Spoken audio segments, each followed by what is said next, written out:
Magandang gabi sa inyong lahat. Ngayon ay magbabahagi ako sa inyo ng kwentong padala ng ating tagapakinig. Ito ay hango sa totoo niyang karanasan.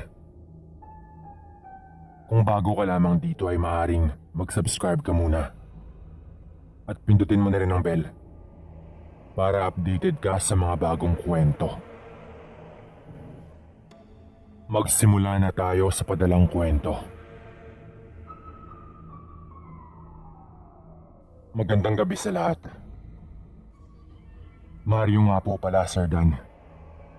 49 anyos. Bagong subscriber mo lang po ako at halos inubos ko na po yung mga kwento niyong hango sa totoong buhay.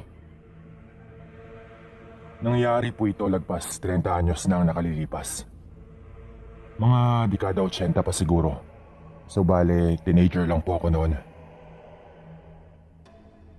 Sa isang liblib na barangay sa Laguna ito nangyari.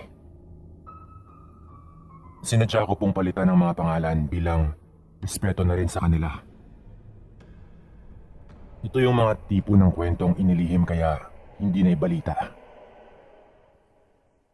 Kwento po ito sa noon ay kilalang manunugis ng mga aswang sa barangay namin. Si Mang Carlos. At ito ang kwento niya. Mga kabarangay, dito. Pumunta kayo dito. Narinig kong sigaw ni Mang Dodoy isang umaga. May bahid ng pagkabalisa ang tono nito. Naanimoy may nangyaring hindi maganda. Ang kalabaw ko! Mga kabarangay! Ang kalabaw ko! Narinig ko pang pagpapatuloy niyang sigaw. Kapitbahay namin siya kaya medyo nabulahaw kami sa mga ginagawa niyang pagsigaw. Agad akong bumangon at mabilis na niligpit ang higaan ko. Sabay lumabas ako ng kwarto ko. Nay, ano po yun? Agad kong tanong kay inay nang makita kong kakalabas lang rin niya ng kwarto niya. Si Dodo yata, anak. Ang kalabaw naman niya yata ngayon ang biktima. Nung isang araw, may natagpuan ding patay na kalabaw doon sa kabilang sityo. At parang hindi raw gawa ng tao. Hindi ko na rin alam ang nangyayari sa lugar natin nitong mga nakaraang araw, anak. Halika, tignan natin. Sagot naman ni inay at agad naming tinignan kung ano ba ang nangyayari. Paglabas namin ng bahay ay marami ng taong nagkukumpulan doon sa may likod ng bahay ni Mang Dodoy. Nakipagsiksikan ako doon sa grupo ng mga kababaryo naming nagkukumpulan. Nung makasingit na ako ay tumambad sa akin ang kalabaw ni Mang Dodoy. Nagkalat ang dugo sa paligid at makikitang nakalabas na ang bituka ng hayop. Wakwak ang tiyan nito na parang mabilis at sapilitang binuksan. Ang leeg nito ay may nilasasan rin. Siguro ay ginawa yun upang hindi na makalikha pa ng ingay ang hayop habang nagdurusa ito sa unti-unti niyang pagkamatay. Halatang yung lamang loob lang nito ang puntirya ng kung anumang nilalang na pumatay rito. Pigil na pigil ako noon kahit nasusuka na ako. Maraming mga hinala ang iba sa dumali sa kalabaw. May nagsasabing gawa lang ng barumbado sa lugar namin. May nagsasabing aswang. May nagsasabi namang sigbin. At meron namang naniniwalang mabangis lang na hayop. Aswang. Aswang ang may gawa niyan. Narinig kong sigaw ng isang boses sa likuran ko. Agad akong napalingon at nakita kong unti-unting humawi ang kumpulan ng mga tao para bigyan ng daan ng lalaking dumating. Si Carlos. Tumabi kayo, dali. Narinig ko pang mahinang wika ng mga nakakakilala sa lalaki. Kahit mga 16 anyos pa lang yata ako noon ay lumaki akong matapang dahil ako na ang kumakayod para sa amin ni inay. Dahil iniwan kami ng itay nung bata pa ako. Pero nawala ang tapang ko sa presensya ng lalaki sa harapan ko. At agad akong tumabi. Kung titignan ay medyo matanda na si Mang Carlos. Mga nasa 50 anyos na ito. Pero hindi maitatangging hinubog na ng mahabang panahong karanasan ng pagkatao nito. May mga peklat siya sa braso na talaga namang kapansin-pansin. Malaki ang pangangatawan nito kahit halatang may edad na. At malumanay pero may otoridad ang tono ng pananalita nito. Sandali niyang binati ang ilan naming kababaryo. At agad itong naglakad palapit sa patay na kalabaw. Hindi ko inalis ang paningin ko sa kanya. Naririnig ko lang siya sa mga kababaryo namin na madalas raw pumunta sa mga lugar kung saan may napapabalitang mga aswang. Pero taga dito raw talaga siya sa sitio din namin. Sinuri niya ang katawan ng kalabaw at tinignan ang mga sugat at bakas sa katawan nito. Humingi siya ng isang balde ng tubig at binuhos yun sa katawan ng kalabaw. Nang maugasan ng dugo sa katawan ng hayop, tumumbad sa amin ang iba pang mga sugat na parang tinadtad ng matalas na kuko ang katawan nito. May mga hiwa at kalamot ito sa kung saan-saan na parang marahas at mabilis itong inatake. Nang makita ni Mang Carlos ang mga sugat ay napailing lang ito. Napatingin siya kay Mang Dodoy at nilapitan niya ito. Doy, bagong aswang lang ang dumari dito sa kalabaw mo. Halatang gutom na gutom ito at hindi pa masyadong nag-iisip sa pagpatay. Malakas ang kutob ko na taga dito lang o taga kabilang sitio lang ito. Hindi na ito lalayo pa. Lalo pa at baka hindi niya pa makontrol ang uhaw na nararamdaman niya. Wika ni Mang Carlos. Kami na ang bahala rito. Magsiuwi na kayo at ituloy niyo ang mga gawain ninyo. Wika pa nito sa mga kababaryo namin. Tumalikod na kami ni inay nang bigla niya kaming tinawag. Maria, hiramin ko muna yung anak mo. Tulungan mo kaming ilibing tong kalabaw na ito, iho. Wika pa niya kay inay. Agad namang pumayag si inay. Natuwa ako noon kasi may pagkakataon na akong makausap pa si Mang Carlos. Tatlo kami ni Mang Dodoy na nagukay ng paglilibingan doon sa namatay na kalabaw. Mang Carlos, mawalang galang na po pero totoo po ba talaga ang mga aswang? Nakakita na po ba kayo talaga nun? Tanong ko pa rito. Hindi lang nakakita, iho. Nakapatay pa. Nakita mo ang mga peklat na ito? Wika niya sabay turo sa mga peklat niya sa braso. Nakuha ko ito sa ilang beses kong enkwentro sa mga aswang. Diretso nitong sagot. Tumahimik na ako pagkatapos nun. At sila naman ni Mang Dodoy ang nag-usap. Doy, maghanap ka ng mga 3 pang katao. Yung mapagkakatiwalaan. May plano na ako para mahuli itong aswang na ito. Sigurado akong hindi lilipas ang mga 2 araw at aatake yung muli. Maglagay tayo ng pain. Yung isa sa mga pinapaalagaan kong kalabaw kila Aling Doray.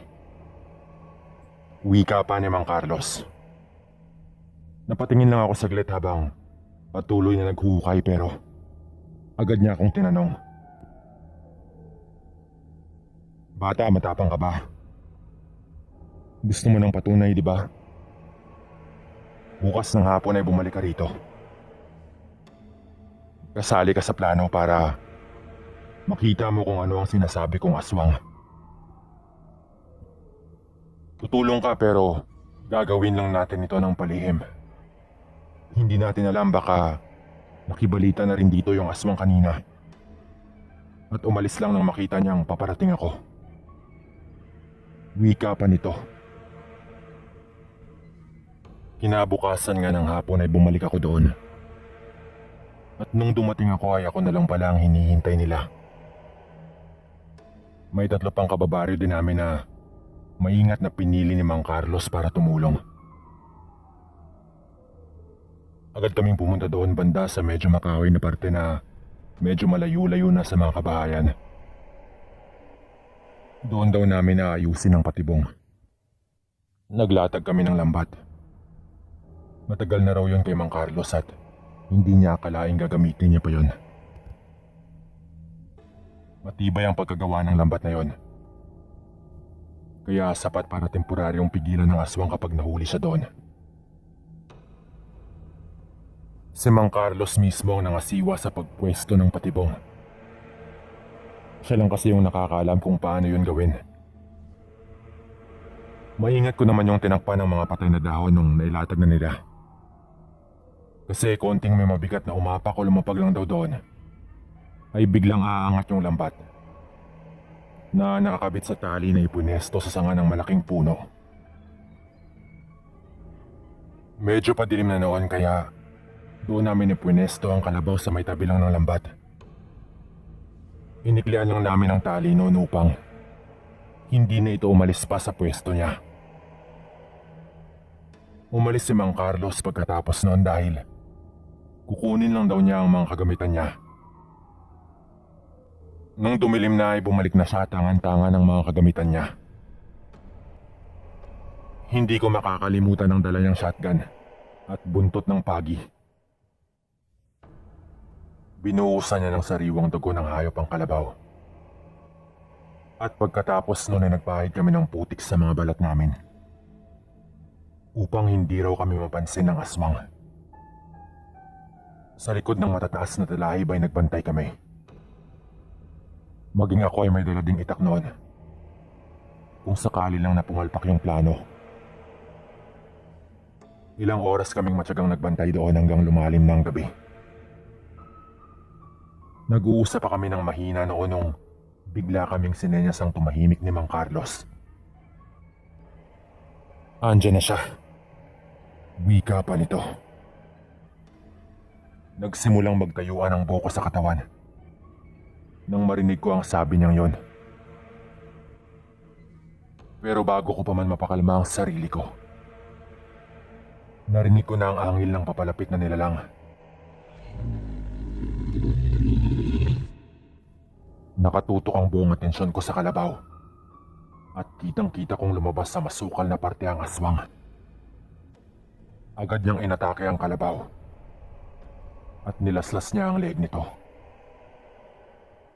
Nang makita yun ni Mang Dadoy ay tatayo na sana ito hawak-hawak ang bagakay pero pinigilan siya ni Mang Carlos. Nanginginig na ang buong katawan ko noon. Pero kitang-kita kong nagsimula ng wakwakin ng aswang ang tiyan ng kalabaw. At agad na tumumba ang kawawang kalabaw. Halatang uhaw na ang aswang at nakakakilabot ang tunog ng angil na nagmumula sa kanya. Pinatid niya ang tali sa kalabaw at hinila niya ito patras. Habang unti-unting dinudukot ang lamang loob nito, nilalantakan niya yun habang unti-unti yung hinihila. Dahil doon ay nakaapak na siya sa inilatag naming lambat na tinakpan ng mga patay na dahon. Isang maling galaw pa nito at mahuhuli na siya ng lambat. Pigil hininga kaming lahat noon. Ilang sandali pa ay bigla na lamang gumana ang patibong. At nilamon ng lambat ang aswang na parang isang hayop. Sabay angat ng tali nun. Agad na tumayo si Mang Carlos. At kinasan niya ang hawak na shotgun. Nakalambitin ang aswang sa loob ng lambat. "O bata, sinadya kong hulihin ang buhay to nang makita mo. Bakit nanginginig ka na dyan ngayon? Sigaw niya sa akin. Sabay pinutukan ng aswang na nagwawala sa loob ng lambat. Nagliparan ng mga ibon sa paligid sa isang putok na yon. Wala akong ibang narinig kundi ang pagsigaw ng aswang sa labis na sakit. At patuloy nitong pag-aangil na parang galit na galit.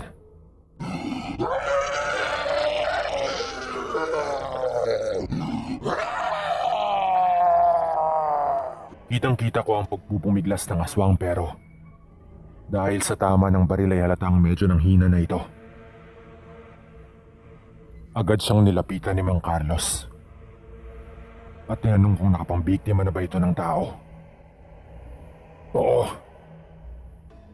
Oo. Oo. Ang paulit-ulit lang na sagot ng aswang. Nagkabulbol na ang lambat sa katawan nito. Dahil sa pagpupumiglas niya at makikita ang mabilis na pagpatak ng dugo mula doon sa sugat niya.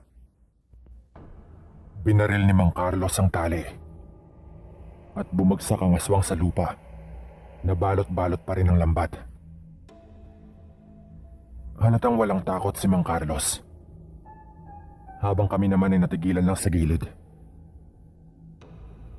Aaminin kong nanginginig pa rin ang buong katawan ko ng mga sandaling yon. Hinila ni Mang Carlos ang lambat at sinasabi niyang bumalik na sa anyong tao ang aswang. Pero nagmamatigas yun. Kaya itinali siya ni Mang Carlos sa puno habang nakabalot pa rin sa kanya ang lambat. Sobrang nakakatakot ang itsura ng nilalang. Pero dahil sa pagmamatigas niya ay hindi namin namalayang ilang oras na palang lumipas. Nakatayo lang kami sa harap niya hanggang nagmadaling araw. Doon na kinuha ni Mang Carlos ang buntot ng pagi at tinampas niya ng paulit-ulit ang aswang. Sumisigaw sa sakit ang aswang sa bawat paghampas. Sumisigaw na rin siya na patayin na lang namin siya. Walang mapagpilian si Mang Carlos kundi antayin ang pagsikat ng araw upang kusang bumalik sa anyong tao ang aswang na yon. Wala na siyang balak pakawalan pa yon, lalo pat inamin itong nakapambiktima na siya ng tao. Mabilis na lumipas ang mga sandali at nung pasikat na ang araw ay kinalagan siya ni Mang Carlos. Doon na siya nagmakaawa at ang kaninang mabalahibong anyo ay unti-unting napalitan ng isang lalaking nakahublas. Hinang-hina na ito. Ano? Ikaw? Narinig ko pang wika ni Mang Carlos na parang pamilyar sa kanya ang lalaki. Hindi ko na natignan pa ang itsura nun dahil aaminin kong natakot akong lumapit at tignan pa yon. Kasabay nun na yung pagtama na ng sikat ng araw sa mga balat namin. Sa pagtama nun sa nakahublas na aswang na nakahandusay sa lupa. Tanging ang huli niyang pagsigaw ang narinig namin.